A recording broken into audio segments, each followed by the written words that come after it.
वैसे बताने की ज़रूरत नहीं है, आप सभी को पता होगा कि महाराणा प्रताप जी कौन थे। पर क्या आपको उनकी पूरी कहानी पता है? नहीं पता तो कोई बात नहीं, आज की इस वीडियो में हम उनकी पूरी कहानी जानेंगे। बचपन से लेके तो अंत तक, शुरू से लेके तो अंत तक क्या रही उनकी कहानी। चेतक के बारे में भी जानेंगे, उनके हाथी राम प्रसाद के बारे में भी जानेंगे, पूरी कहानी जानेंगे। क्या था वो हल्दी घाट की लड़ाई, सब कुछ जानेंगे इस वीडियो में। ये हमारा पहला वीडियो है दोस्तों इस चैनल पे। कुछ फीडबैक देना हो तो प्लीज़ कमेंट बॉक्स में जाइए और अपना फीडबैक दीजिए। हमें इम्प्रूवमेंट की ज़रूरत होगी तो ज़रूर जाके लिखिए उधर। तो दोस्तों बिना किसी टाइम वेस्ट के शुरू करते हैं हमारा आज का video, title the biography of the great leader Maharana Pratap. दोस्तों 9 मई 1540 को महाराणा उदय सिंह और रानी जयवंती बाई के घर में महाराणा प्रताप जी का जन्म हुआ। महाराणा प्रताप जी के अंदर बचपन से ही लीडरशिप क्वालिटीज थी। उनकी माताजी रानी जयवंती बाई वही उनकी पहली टीचर थी। उन्होंने उन्हें पाठ पढ़ाए। महाराणा प्रताप बचपन से काफ़ी शूरवीर, बुद्धिमान और ताकतवर थे। बचपन में ही तलवार चलाना सीख गए, भाले चलाना सीख गए और ऐसी ही क्वालिटीज़ आगे जाके उन्हें काम आई। पर दोस्तों जब बात आई कि महाराणा उदय सिंह के बाद कौन राजा बनेगा, तब यहाँ पे प्रॉब्लम स्टार्ट हुई। क्योंकि महाराणा उदय सिंह के 20 विवाह थी। सबको लगता था कि अपना बेटा राजा बने, पर अंत में सब प्रजा के साथ सहयोग में आते हुए महाराणा प्रताप जी को राजा बनाया गया। तो इसी कारण अकबर जान चुका था अगर मेवाड़ को हासिल करना है तो फैमिली जो है महाराणा प्रताप जी की, उनमें दरारें डालनी पड़ेगी। जो राजपूत थे उनके अंदर ही अंदर युद्ध किया जाए। जो वो जानता था वो मेवाड़ ऐसा जीत नहीं सकता। देखिए कभी भी देखिए, जब भी भारत के ऊपर आक्रमण हुआ है तब यही स्ट्रैटेजी यूज की गई है, डिवाइड एंड रूल। जब अलेक्जेंडर आया था तब उसने भी यही किया और वैसे ही पोरस को हराया। जब ब्रिटिशर्स आए थे तब भी उन्होंने वैसा ही किया और हमारे ऊपर 200 साल राज्य किया। मतलब ये फिक्स है, जब जब घर में लड़ाइयाँ होंगी तब तक बाहर के लोग आके फ़ायदा उठा के चले जाएंगे। समझ रहे हो आप? तो दोस्तों यही हुआ मेवाड़ के साथ भी। महाराणा प्रताप इस चीज़ को समझते थे, इसके लिए उन्हें काफ़ी राजपूत से उनके साथ अच्छे संबंध बनाए हुए रखे थे। पर अकबर काफ़ी चालाक था, उन्होंने डिवाइड एंड रूल चालू कर दिया। काफ़ी सारे राजपूत को अपनी तरफ ले लिया और इसी के कारण युद्ध हुआ हल्दी घाट में। दोस्तों हल्दी घाट की लड़ाई में जाने से पहले हम जान लेते कि मेवाड़ ही क्यों, मेवाड़ इतना इम्पोर्टेंट क्यों है अकबर के लिए। क्योंकि उसने पूरा भारत को जीत लिया था। पर मेवाड़ ही क्यों इतना इम्पोर्टेंट है? वो नहीं जीतता फिर भी चलता, पर मेवाड़ क्यों? तो दोस्तों मेवाड़ काफ़ी इम्पोर्टेंट प्लेस थी अगर आप जियोग्राफिकल वे में देखें तो। दोस्तों महाराणा प्रताप को मालूम था कि अकबर मेवाड़ के ऊपर हमला करेगा। क्यों करेगा? क्योंकि जो ट्रांसपोर्ट होता है सी की तरफ से, गुजरात की तरफ से वगैरह से, वो सामान दिल्ली जो कैपिटल था अकबर का वहाँ पे लेके जाने के लिए मेवाड़ बीच में आता था।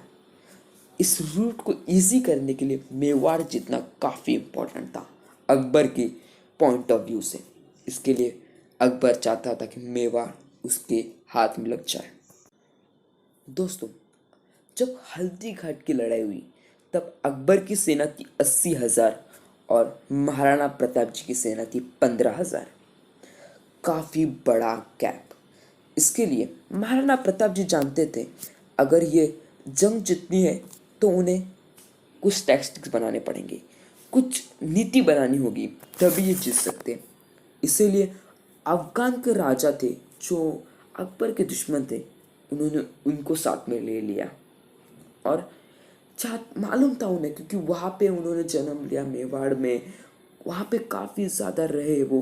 क्योंकि जब वो राजा बने तब भी काफ़ी ज़्यादा देर तक आदिवासियों के साथ, अपनी जो सेना थी उनके साथ ही रहते थे। जैसे बाकी जो राजा थे महलों में रहते थे, ऐशो आराम से रहते थे, पर ये वैसा नहीं करते थे। इन्हें पता था अपनी सेना उनके लिए कितनी इम्पोर्टेंट है। उनके साथ ही खाना खाते थे, ज़मीन पे सोते थे। मतलब ये बात देखिए आप, ग्राउंड टू अर्थ पर्सन, समझ रहे हो, ग्राउंड टू अर्थ पर्सन। दोस्तों यही चीज़ें उन्हें फ़ायदा दी। उन्हें पता था हल्दी घाट की जो ऊंचाई है काफ़ी बड़ी बड़ी वहाँ पे माउंटेन्स है। तो उन्होंने कहा आधी सेना ऊपर से जाएगी, आधी सेना नीचे से जाएगी। उन्होंने काफ़ी अच्छे नीति बनाई। और जब ये युद्ध शुरू हुआ, और ये युद्ध पूरे 3 घंटे चला, काफ़ी बड़ा युद्ध था।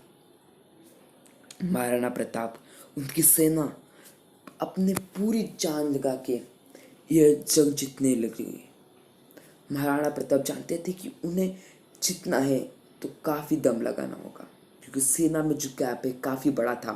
तो उन्होंने कहा था कि एक जन 5 जन को मारेगा। देखिए महाराणा प्रताप और अकबर में क्या डिफरेंस था। अकबर की सेना में दम था, पर महाराणा प्रताप के सीने में दम था। यही फर्क था दोस्तों। 7.5 फीट उनकी हाइट, उनका कवच 70 किलो का, उनकी शूज़ जो उनके पैरों में शूज़ पहनते हैं वो 10 किलो की, उनकी तलवार 10 किलो की, और उनका भाला 80 किलो का। मतलब देख रहे हो कि कितने शक्तिशाली थे। और अकबर महाराणा प्रताप से डरता था क्योंकि उसकी हाइट छोटी थी। उसे डर था कि उसके महाराणा प्रताप जी के सामने आ जाएंगे तो वो उन्हें 2 भाग में बांट देंगे। जो बहलोल खान था, अकबर का सेनापति, उसको महाराणा प्रताप जी ने 2 हिस्सों में बांट दिया। दोनों 2 हिस्सों में बांट दिया, उसके घोड़े समेत। मतलब आप देख सकते कितनी ताकत थी महाराणा प्रताप जी के पास। और उस युद्ध में चेतक और राम प्रसाद ने भी काफ़ी अच्छा योगदान दिया। चेतक के बारे में हम पहले जान लेते हैं।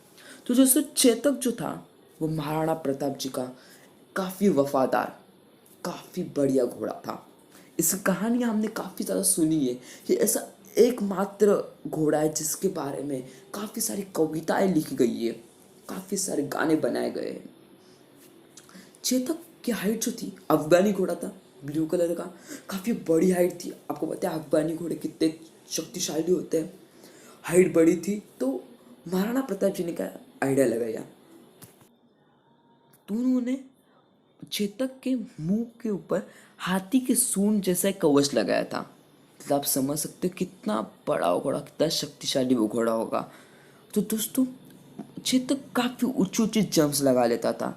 तो उसी वक्त जब वॉर हो रहा था तो एक हाथी था अपोनेंट अकबर के सेना में। तब उस हाथी के सूंड में वापस, उस समय वॉर के समय हाथी की सूंड में तलवार लगाई जाती थी कि वो भी अपोनेंट घोड़े को मार सके। तो दोस्तों इसी वक्त महाराणा प्रताप जी ने एक लंबी छलांग मारी और उसी वक्त चेतक को एक काफ़ी बड़ी इंजरी हो गई। उसके पैर में एक कट आ गया, उसके कारण चेतक घायल हो गया, पर उन्होंने अपने राजा को गिरने से बचाया, नहीं गिराया। और उसी वक्त महाराणा प्रताप जी के पीछे मुगल सेना लग। तब उस समय चेतक के सामने एक काफ़ी बड़ी खाई थी, काफ़ी लंबी खाई थी, और चेतक ने बिना कुछ सोचे वहाँ से जंप लगा दी और उस पार पहुँच गए महाराणा प्रताप जी और वो बच गए। पर उसी वक्त चेतक की मौत हो गई। दोस्तों अभी हम बात करते राम प्रसाद, जो महाराणा प्रताप जी का हाथी था। तो दोस्तों राम प्रसाद भी चेतक की तरह काफ़ी शूरवीर था। अकबर को पता था कि राम प्रसाद को हमें किसी भी करके अपनी तरफ कर लेना है, उसे बंदी बना लेना, क्योंकि वो भी एक अच्छा इम्पैक्ट डाल सकता था महाराणा प्रताप जी के पॉइंट ऑफ व्यू से अकबर की सेना के ऊपर। तो अकबर ने एक आइडिया बनाया। उन्होंने उसके जो 20 हाथी थे उससे राम प्रसाद को चारों ओर से घेर लिया और फिर उसकी सेना ने उसे बंधक बना लिया। राम प्रसाद को फिर अकबर के महल मतलब दिल्ली ले जाया गया। वहाँ पे अकबर को पता था कि ये काफ़ी इम्पोर्टेंट घोड़ा है, इसे अपनी फोर्स में शामिल कर लेंगे तो काफ़ी अच्छा इम्पैक्ट पड़ेगा, फिर उसकी जो सेना थी काफ़ी अच्छी हो जाएगी। पर राम प्रसाद ने खाना खाने से इनकार कर दिया, खाना नहीं खाया। 24 दिन तक राम प्रसाद भूखा रहा। खाना न खाने के वजह से वो कमज़ोर पड़ गया और 24 दिनों बाद उसने दम तोड़ दिया, अपने प्राण त्याग दिए। दोस्तों फिर अकबर ने यह सोचा कि जो हाथी मेरे सामने नहीं झुका, जिसने मेरा खाना कबूल नहीं किया, तो महाराणा प्रताप मेरे सामने कैसे झुकेंगे। अब अकबर भी जान चुका था कि महाराणा प्रताप को जीतना मुश्किल ही नहीं है, नामुमकिन है।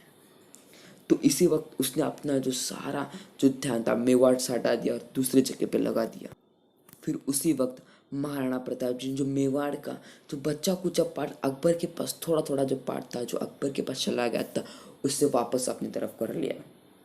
फिर अकबर ने सोचा अब लड़ाई से नहीं कुछ और ट्राई करते हैं।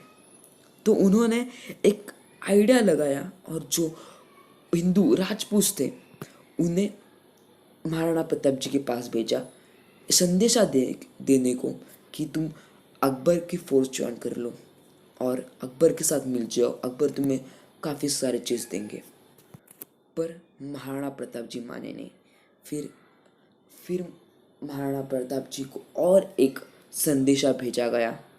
उसमें लिखा हुआ था कि तुम हमारी फौज अकबर के साथ मिल जाओ तो तुम्हें अकबर आधा हिंदुस्तान दे दे। दोस्तों पर महाराणा प्रताप जी नहीं माने। महाराणा प्रताप जी ने एक भी चीज़ मानी नहीं, अकबर के पास नहीं गई, अकबर से मिले नहीं अपनी अंतिम सांस तक। पर दोस्तों अब बात करते कि महाराणा प्रताप जी का मृत्यु कैसे हुआ। तो दोस्तों महाराणा प्रताप जी का मृत्यु असल में जो वो एक शिकार करने गए थे, उन्होंने टाइगर का शिकार करते वक्त जब उन्होंने अपने भाले से टाइगर को मारने की कोशिश की, तब टाइगर ने उसके उसके जो नाखून थे उससे महाराणा प्रताप जी के ऊपर वार किया, उनके चेस्ट के ऊपर वार किया और उसी के कारण महाराणा प्रताप जी का मृत्यु हुआ। पर महाराणा प्रताप जी ने अपने अंतिम सांस तक अकबर के साथ मिले नहीं, अपने वतन को कभी दगा नहीं दिया। तो दोस्तों यही वीडियो था, यही कहानी थी हमारे महान लीडर, महान वॉरियर की। दोस्तों ये वीडियो आपको कैसा लगा कमेंट बॉक्स में लिखना बिल्कुल भी मत भूलना। ये हमारा पहला वीडियो था, अगर कुछ गलती आपको लगी तो प्लीज़ कमेंट बॉक्स में लिखना मत भूलिएगा।